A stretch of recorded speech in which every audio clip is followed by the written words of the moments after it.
그래서 이 지역적인 문제도 서쪽 사람들이 동쪽에 대해서 과거에 조선조 때 300년 동안 많은 핍박을 가했다. 그 과보가 있는 거다. 이 사람이 그것은 이제 해고, 또 그렇다고 이제 또 이쪽도 그걸 이제 너무 그것을 계속 또 우리가 과거 빚 갚는다 해가지고 너무 이자까지 막 빚독촉을 세게 받으면 안 되니까 이자를 좀 감해줘야지. 고일이 이자를 받으면 안 되면 좀 장기 저리로 좀 이자를 낮춰줄 좀 필요가 있겠다. 그게 이제 그래도 동쪽이 그 뭡니까 5.16으로 치면 한 50년. 물론 이제 중간에 서쪽 정권이 잠깐 있었죠. 저게 그건 또 빼고 이제 이런 것도 있는데 또 하나가 이제 그런 지역적인 문제고 나머지는 이제 부자와 빈자의 문제인데 제가 그 경주 최부잣집 얘기를 제가 그 저 신문에다 많이 썼습니다. 제가 한 10년 전부터 그 노블레스 오블리주 얘기를 제가 뭐 아이간 계속 반복해서 얘기를 했어요. 이 얘기는 좀 반복해서 할 필요가 있겠다 그렇게 제가 생각을 했습니다. 그 경주 최부잣집이 남인 집안이었습니다. 그래가지고 만약에 그 집이 벼슬도 고위벼슬을 했다.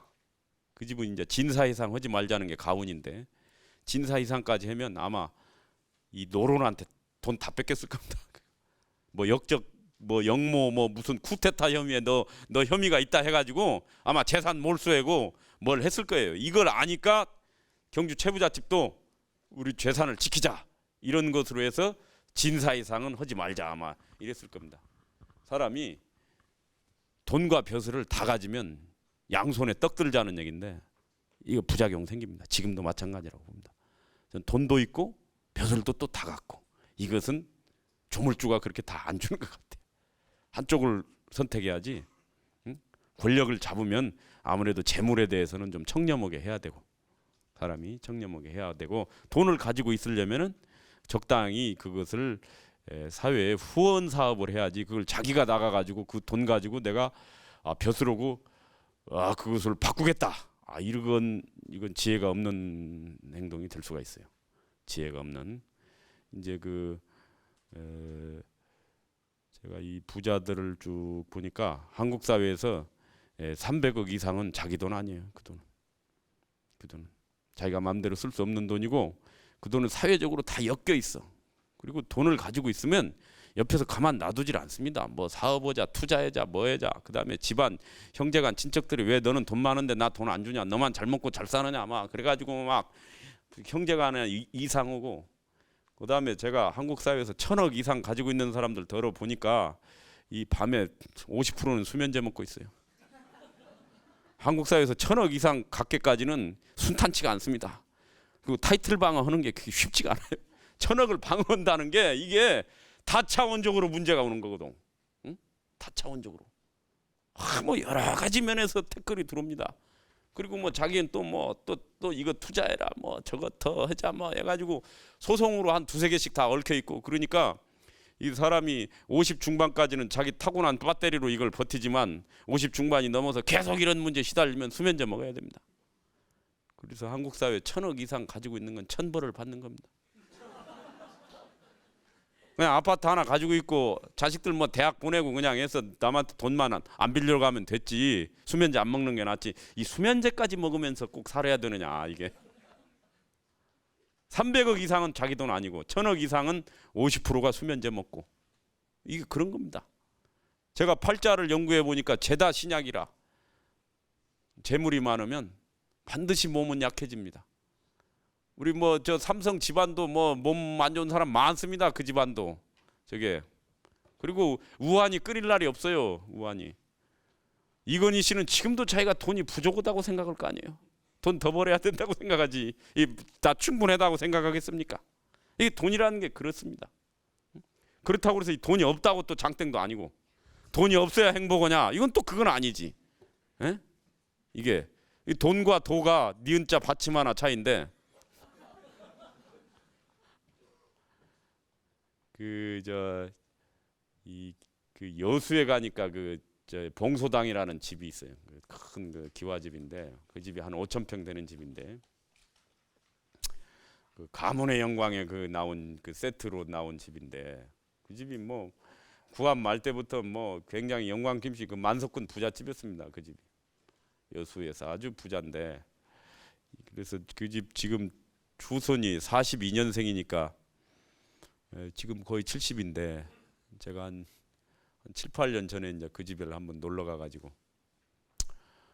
어떻게 그 안 죽었느냐 여순 반란 사건 때 이 집이 최고 부자인데 저는 근데 명문 지방 가면은 6.25 때 뭐 동학 때 그런 사회적 격변기 때 안 죽었느냐 그거부터 질문합니다.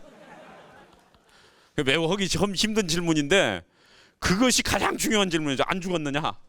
그때 되게 변수를 겪거든. 그때 부자들이 그때 난리 나면 지금 아마 뭐 중동 이집트나 뭐 이런데 막 격변기 리비아 뭐 이런데 지금 막 내부적으로 막 약탈이 나고 난리가 났을 겁니다. 저는 안 봐도 비디오입니다. 그게 다 그건 뭐 지금 있는데 그래서 그 반란 사건이 나니까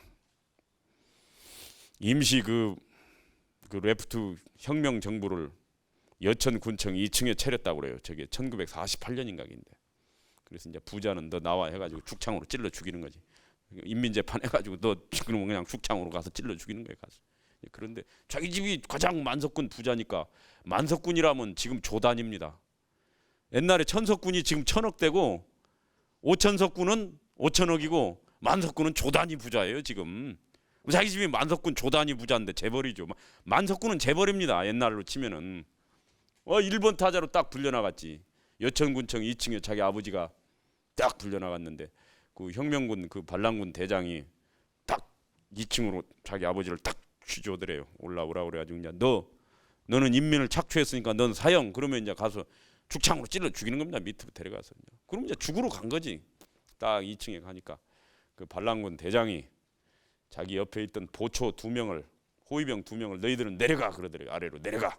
딱 호위병을 내려가라고 해놓고 자기가 직접 이렇게 딱 보더만 자기 아버지가 올라왔는데 반란군 대장이 아무 말도 않고 신문만 이렇게 탁 들었다고 그래요. 신문을 보고 의자를 이렇게 돌려가지고 이렇게 뒤를 딱 봤다는 거 아니에요. 10분이 지나도 아무 말도 않고 20분이 지나도 아무 말도 않고 아무 말도 안 하는 거예요. 20분째까지는 왜 나를 불러놓고 아무 말도 않지 하고 의아하게 생각했죠. 그러다가 유레카 알았다. 나보다 튀라는 거구나.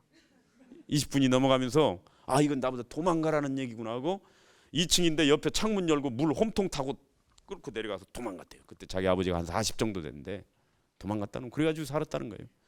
근데 알고 보니까 그 반란군 대장이 그 집 소작인이었어요. 소작집 아들이었는데 그 집이 그 소작이 이제 자식들이 뭐 한 10명 가까이 되니까 소작료를 못 냈다는 거예요.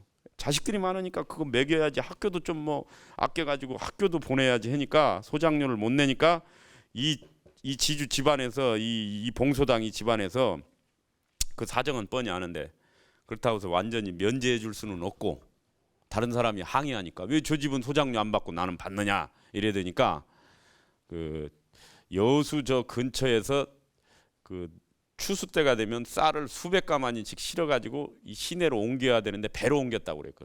그러니까 그 수백 가마를 배에다 싣고 내리는 그 하역 작업, 그 굉장히 고된 일인데 수백 가마니니까 그걸 다 실어가지고 노져가지고 한나절을 노져가지고 오고 푸고 뭐 이걸 시켰다는 거예요. 그래서 너희들은 소작료 이걸로 똔똔이다 면제다. 너희들은 이 노동을 하니까 그럼 다른 사람도 아 그건 납득하고 이렇게 해서 봐줬는데 그 집 큰 아들이 바로 학교 다녀가지고 반란군 대장이 된 거야 이게. 그러니까 자기는 우익 저 부자들을 자본가 이 착취 계급을 처단해야 되는 임무인데 자기가 반란군 대장. 아이고 자기도 학교 다닐 때 다 들었지 자기 아버지한테 지금 지주 집에서 봐줘가지고 우리 이렇게 다니다는 얘기를 다 들었는데 아니 자기가 직책을 맡아서 했는데 어떻게 죽이겠어요. 그렇다고 해서 살리겠다는 얘기도 못하는 거지. 너 도망가라는 얘기는 못하는 거지. 사람이 자기도 책임이 있으니까. 그러니까 이제 보초를 내려 보낸 거지. 너희들은 피해 나가 있어 딱 그래놓고 그 사람 보고 아무 말도 안 하는 거야. 나 알아서 도망가라는 얘기지. 그래가지고 살았대요 자기 집이. 난리 날 때 알아보는 거야.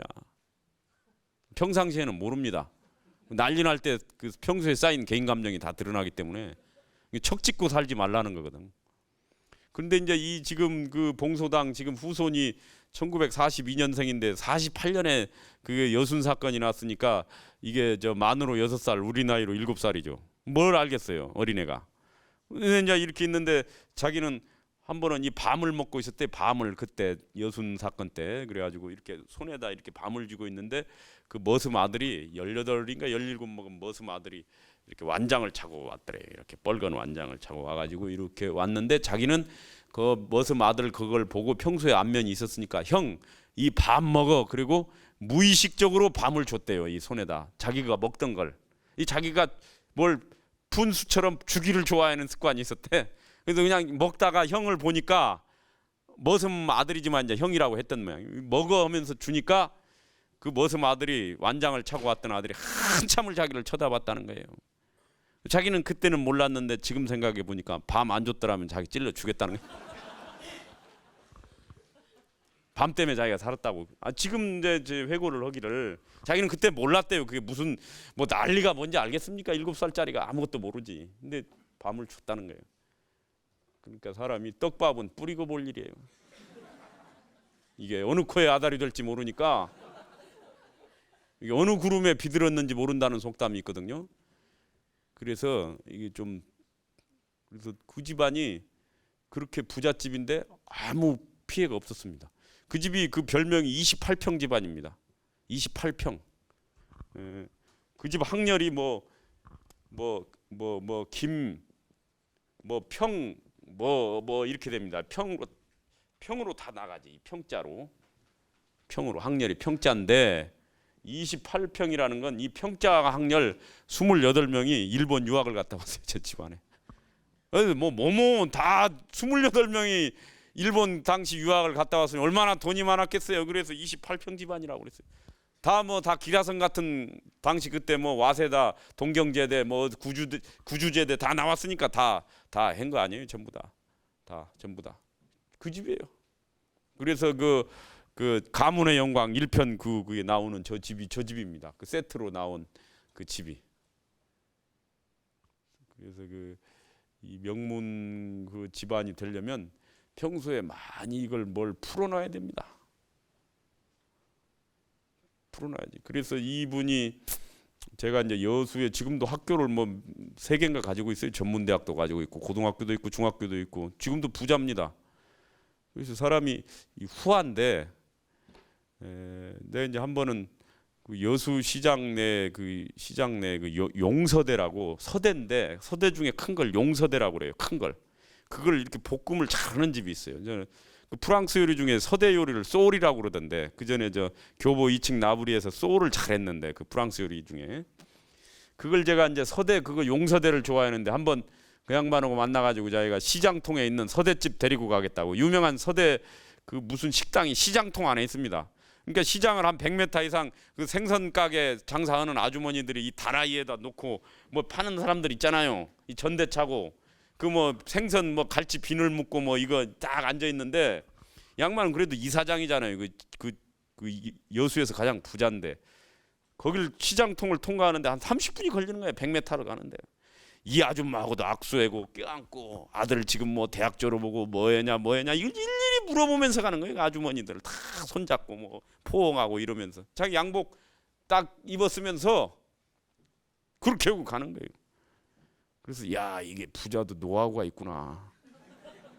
야 이게 평소에 자기가 나 돈 많어, 나 잘났어, 쳐다보지도 않고 갈 법도 한데 이게 다 아주머니들하고 생선장수 아주머니들 5, 60대 할머니들하고 손잡고 가는 거야. 이게 그러니까 여순 사건과 6.25를 거쳐본 이게 경륜 있는 부자가 저렇구나. 난리를 겪어본 사람과 안 겪어본 사람의 저기서 내공 차이가 나는구나. 내공이란 무엇이냐? 저 생선장사 아주머니들하고 악수하는 거야.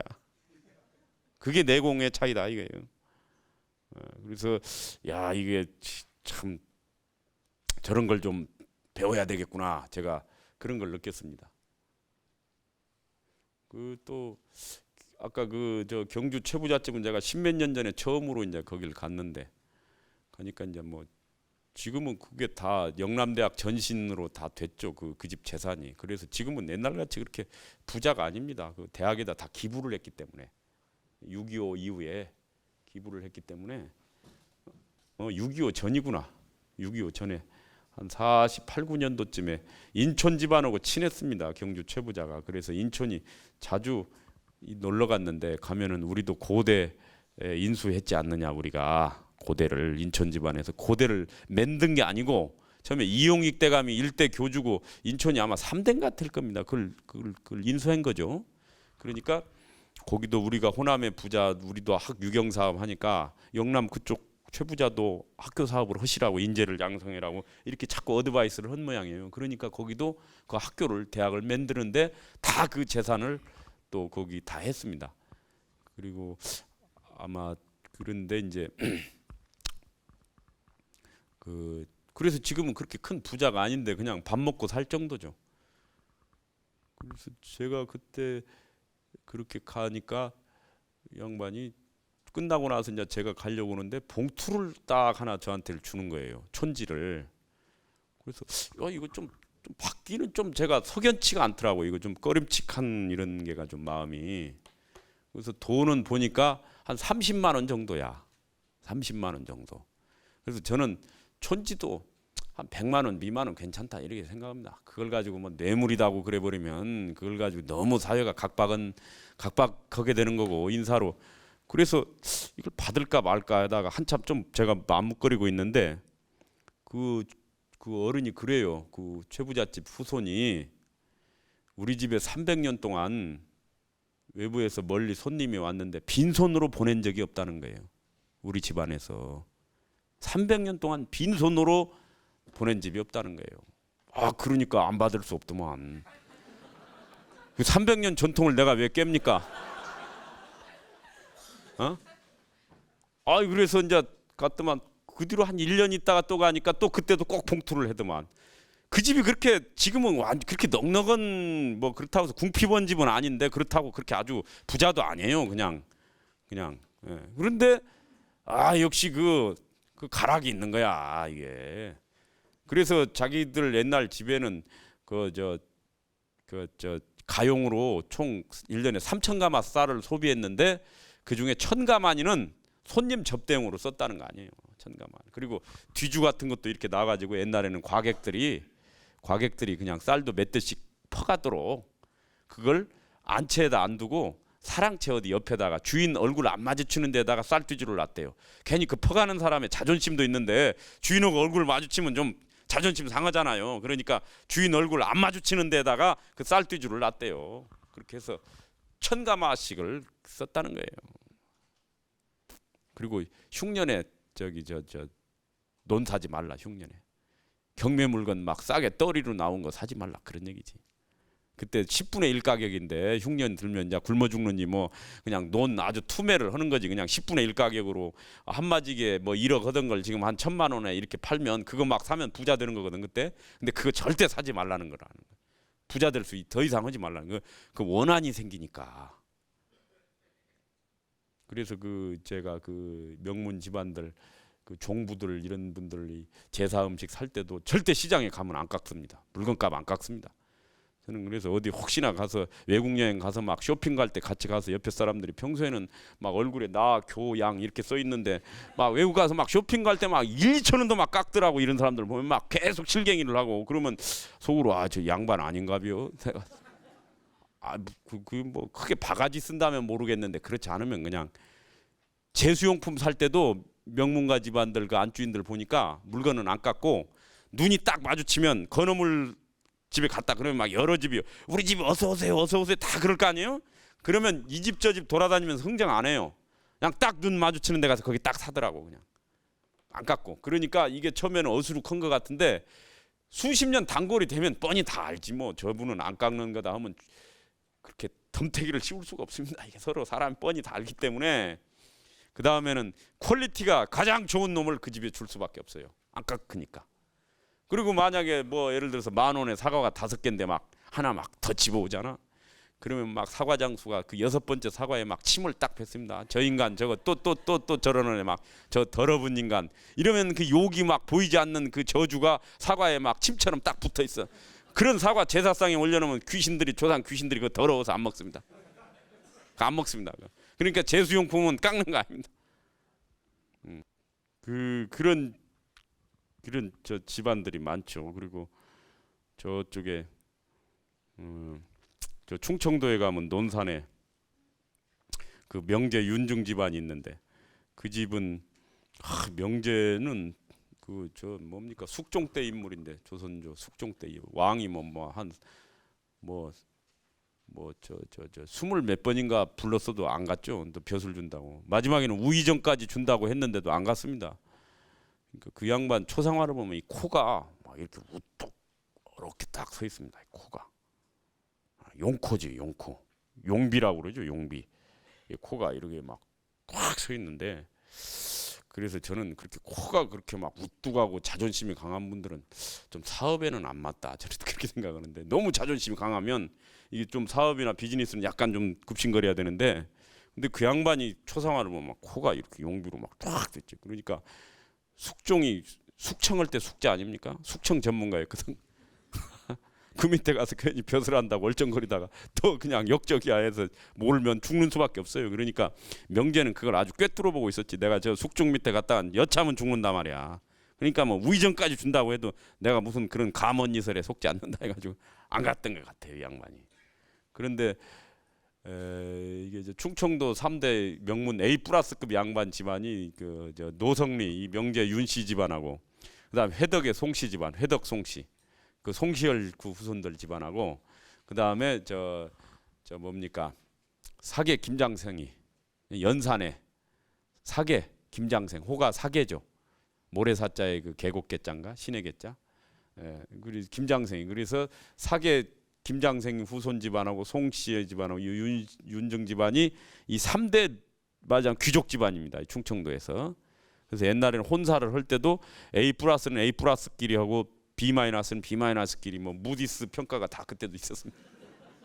이게 전부 다. 그런데 이 윤중 같은 경우에는 그 우리 집은 뽕나무 이런 거 양잠 해지 말라 그랬죠. 그때 그 고소득 작물인데 너도 나도 다를 하니까 이걸 우리 윤씨 양반들이 이거 하면 서민들 못 먹고 산다. 우리까지 이거 가세하면 그래서 절대 못 하겠어요. 엄명을 냈어요. 명제가 이거 절대 윤씨는 하지 말아라. 이거 지금 저는 그런 거 뭐 SSM인가 대형 슈퍼마켓 이런 거 그런 것이 그런 거라고 생각합니다. 양반들 같으면 이걸 자제해야 됩니다.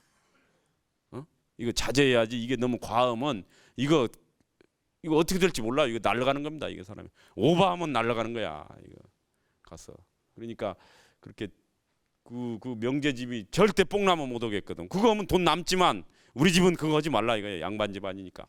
이래야 양반이지. 그거 뭐 대박 난다 해가지고 그냥 너도 나도 다 해버리면 어떻게 됐냐. 6.25 때 박살 나버렸어요 그 집.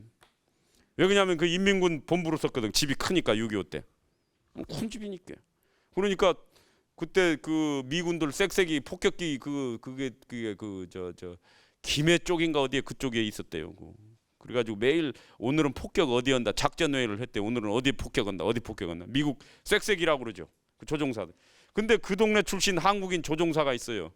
박희동이라고 그때 이 양반이 일본군 원래는 가미가제로 갔다가 버마 전투에서도 막 미군기를 막 열 몇 대 격추시킨 그 탑건이 있었습니다. 그 동네 출신이. 일본군 원래는 조종사였는데 이제 해방되고 이후에는 6.25 때는 미군 편으로 들어갔지.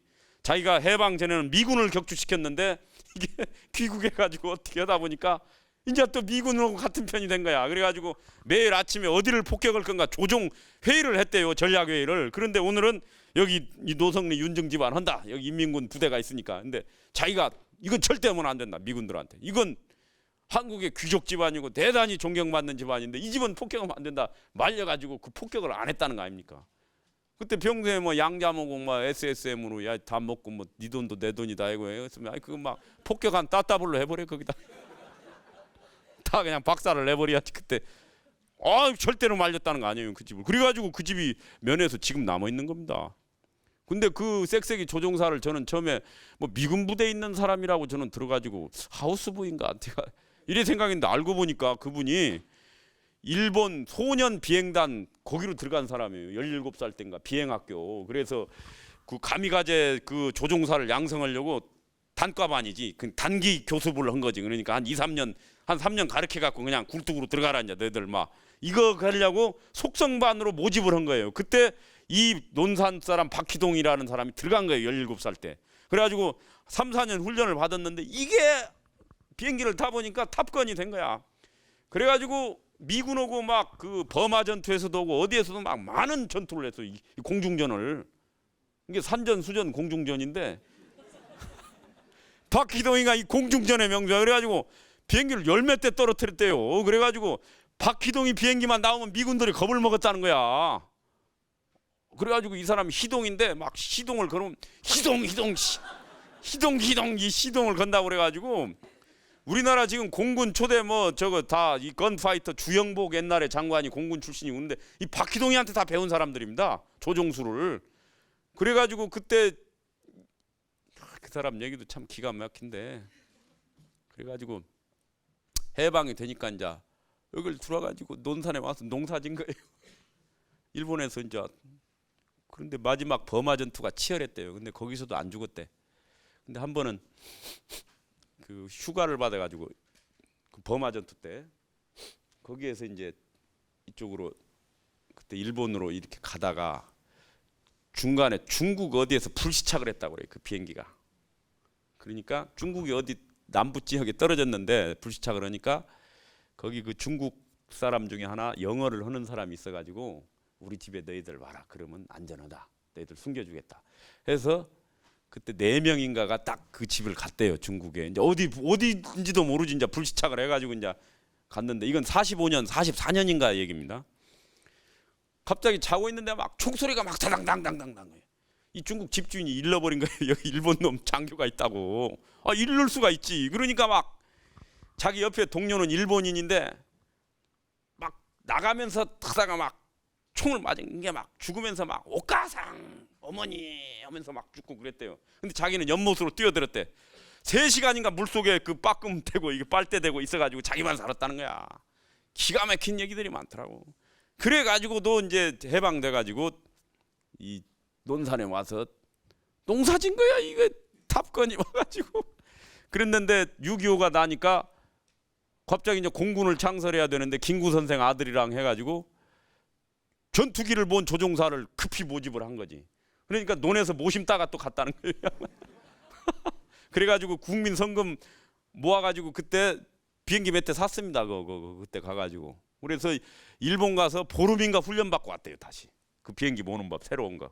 뭐 팬텀인가 뭔가 뭐 무스탕인가 뭔가 그 미제 비행기니까 조금 또 다르니까 일본 비행기하고 좀 다르니까 다시 보름인가 훈련 받고 와서 여기서 했대요. 그래가지고 뭐 그 비행기로 그냥 엄청나게 또 이게 막 폭격하고 그때 막 제가 탱크들 막 잡고 막 뭐 했는데 그 양반이 그 저 6.25 때 그 명제 윤정 집안 좀 말하자면 이제 그 주변부 집안인데 그때 어른들한테 아 저 집 말이야 양반이라고 막 착취하고 되게 위세 부리고 막 더러워서 못 보겠어 뭐 이런 소리 들었다면 폭격할 때 그냥 바로 해버리라고 그냥 그렇지 않아도 할 기회가 없었는데 이때 해버려야 된다.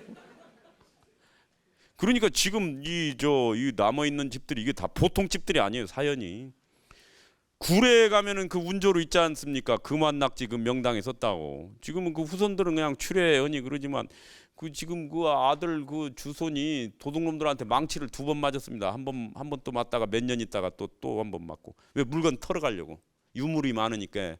그래가지고 그거 맞고 지금 말이 그렇게 어눌하게 된 거예요. 침 흘리고 있는 거예요. 안 죽은 것만 해도 다행이에요. 제가 볼 때. 망치 맞아서 그래요. 2번이나. 그런데 그 집이 여순 사건 때 그 빨치산 대장 그 김지회가 그 뒤쪽으로 올라갔거든. 지리산을 들어갈 때. 그러니까 그 집이 한 3천석 했거든요. 3천억 부자란 말이야. 거기서. 그러면 저거부터 박살을 내자 이렇게 됐을 거 아니에요. 저 집부터 박살을 내자. 아 그런데 그 집이 불날나지 않고 빨치산에 한복판인데 그 지주집이 남아 있다는 건 그건 뭐예요? 그건 그 집 머슴들이 빨치산 됐는데 저 집은 불 지르면 절대 안 됐다고 그 집 머슴들이 말렸다는 거 아니에요. 저 집은 죽이면 안 된다고. 왜? 그 집에 쌀뜨주가 하루에 한 달에 2가마 반 들어가는 게 그게 다 무조건 나가야 돼요. 지나가는 과객들한테 줘야 되니까. 과객들한테 다 무조건 가져가게 했어요. 그러니까 1년에 한 달에 한 2가마 반을 썼다고 그러니까 지나가는 과객들한테 퍼주는 용으로 옛날에는 뭐 현금 카드도 없고 뭐 비자 카드도 없고 이러니까 막 어디 가면 과객들이 쌀을 가지고 다녔습니다. 이게 몇 대 박씩. 그때 이제 한두 대씩 이렇게 퍼졌거든. 그러면 1년이면 두 가마 반이면 1년이면 한 뭡니까? 한 30가마 됩니까? 그 정도 매년 쓴 거죠. 그래서 만약에 월말이 됐는데 뒤주에 쌀이 남아 있다 그러면 시아버지가 며느리한테 뭐라고 했다는 거 아니에요. 왜 우리 집이 덕을 베풀어야 되는데 왜 이렇게 우리가 인색하게 했기 때문에 주변 사람이 쌀을 안 가져간 거 아니냐, 남은 거 아니냐. 이건 우리가 부끄러운 일이다. 무조건 써야 된다. 그래가지고 그게 엄청난 보험이 된 거죠. 말하자면 여순 때 6.25 때 한 명도 안 죽었어요. 오히려 현대에 들어와갖고 그 도둑놈들한테 망치를 맞았지. 유물 가져가려고 그걸 가져가려고. 아, 그 집이 왜 명당인데 지금 후손들이 어떻게 입고 사는 게 뭐 입성이 옷 입는 게 시원치 않다 할지 모르지만 사실은 그 집이 그 대단한 존재 자체가 카리스마가 있는 집안이에요. 그게 명당이니까 사람 안 죽고 그렇게 살아남았지. 명당에 살면 우선 건강해야 됩니다, 사람이. 그래서 잠을 잡아가지고 쾌적하게 숙면이 된다 그러면 명당입니다. 그리고 부동산도 명당 같은 게 이제 자기한테 건물이 누가 내놨다 그러면 그 보러 가기 전에 미리 꿈에 선몽이 다 있죠. 무슨 막 곰이 한 마리 들어온다든지. 그래서 되게 안주인들 꿈에 부팅이 돼야 됩니다. 술 담배를 여자가 안 하니까 아무래도 적게 하니까 화면빨이 잘 봤죠. 남자면 그래가지고 뭐 그런 정도. 노련한 변호사들도 재판 당일날은 의뢰인한테 꿈 뭐 꿨냐고 물어봅니다. 이게 낮무대는 밤무대로 축적되고 밤무대에 나타나는 화면은 낮무대를 예시해 줍니다. 이게 낮과 밤이 서로 물면서 돌아가는 겁니다. 그래서 사람이 꿈을 잘 봐야 되고 꿈은 다 되는데 이제 화면빨이 안 좋은 사람들 있죠. 술 담배를 많이 하거나 너무 복잡하면 부팅이 잘 안 되는 경우가 있죠. 꿈 중에서도 또 가장 큰 꿈이 태몽 꿈이고, 태몽. 사람이 그 임신이 될 때 어떤 꿈을 꾸는가를 보면은 딱 저기지.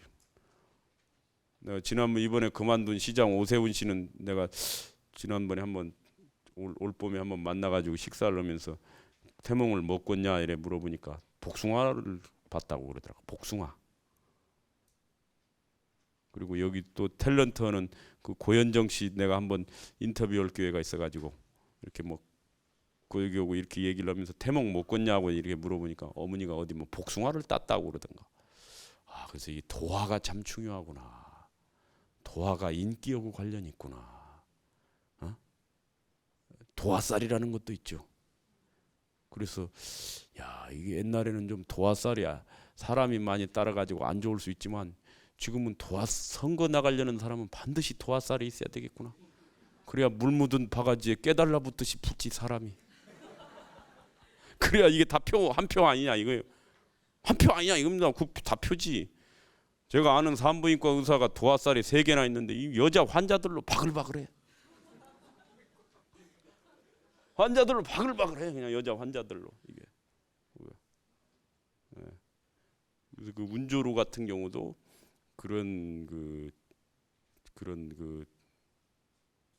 노블레스 오블리주가 있었다 이거죠. 그러니까 난리 났을 때 다 그런 발이 오는 경우죠. 그 다음에 전번에 그 국방부 장관 하던 노태우 정권 때 이상 누구 있는데 이상희 씨 제한군인회 회장도 그 집이 이상구 이상인가 이상 뭔데요? 군은 아닌 것 같고, 예? 이상훈, 예, 이상훈. 그 집안이 저 청원 쪽에 충청도 그 명문 집안입니다. 양반. 뭐냐면 그 집이 윗대 턴논을 안 샀어요. 턴논이라는 건 자기 동네 한가운데 집 앞에 있는 논을 텃밭이라고 그러듯이 턴논을 안 샀어. 왜? 가훈이.